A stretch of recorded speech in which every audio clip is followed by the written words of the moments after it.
అజిత్ దోవల్ గారు 7 సంవత్సరాల పాటు పాకిస్తాన్లో స్పైగా ఉన్నారు. గూఢాచారిగా ఉన్నప్పుడు ఒకసారి నమాజ్ చేసుకుని బయటికి వచ్చినప్పుడు ఒక ముస్లిం వృద్ధుడు చూసి, నువ్వు హిందువు కదా, నువ్వు ముస్లిం కాదు కదా అని ప్రశ్నించాడు. లేదు, నేను ముస్లింనే అన్నాడు. కాదు కాదు, నువ్వు హిందువువి, నీ చెవులు చూస్తే నాకు అర్థమైపోయింది అని చెప్పాడు. ఈ చెవులకి ఈ విధంగా అప్పట్లో ఆయన కూడా రింగులు పెట్టుకునేవాళ్ళు. ఇదిగో ఈ విధంగా అవి ముందు అంటే స్పైగా వెళ్ళడానికి ముందే తీసేశారు, చెవులు పూడికిపోయాయి. కానీ ఆ మచ్చలు అలాగే ఉండిపోయాయి. ఈ వృద్ధుడు చూశాడు అది.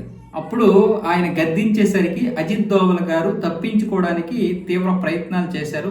కాన్ఫిడెన్స్ గా, నమ్మకంగా, అవును నేను హిందువునే, కానీ ఒకప్పుడు పుట్టికతో నేను హిందువునే అయినా తర్వాత నేను కన్వర్ట్ అయ్యాను ఇస్లాంలోకి, నాకు అల్లా దేవుడు అంటే చాలా ఇష్టం అని మొత్తానికి చెప్పారు. కానీ ఆ వృద్ధుడు నమ్మలేదు. ఆయన నమ్మకపోగా ఆయన్ని, అజిత్ దోవల్ గారిని తన రహస్య గదిలోకి తీసుకెళ్లి ఒక పెట్టె ఓపెన్ చేసేసరికి ఆ పెట్టెలో శివుడి ఫోటో, దుర్గామాత ఫోటో ఉన్నాయి. నేను కూడా హిందువునే, మైబీ హిందూ హూ అని చెప్పి, ఇక్కడ నువ్వు ఉండడం సేఫ్ కాదు, నువ్వు వెళ్ళి వెంటనే సర్జరీ చేయించుకో.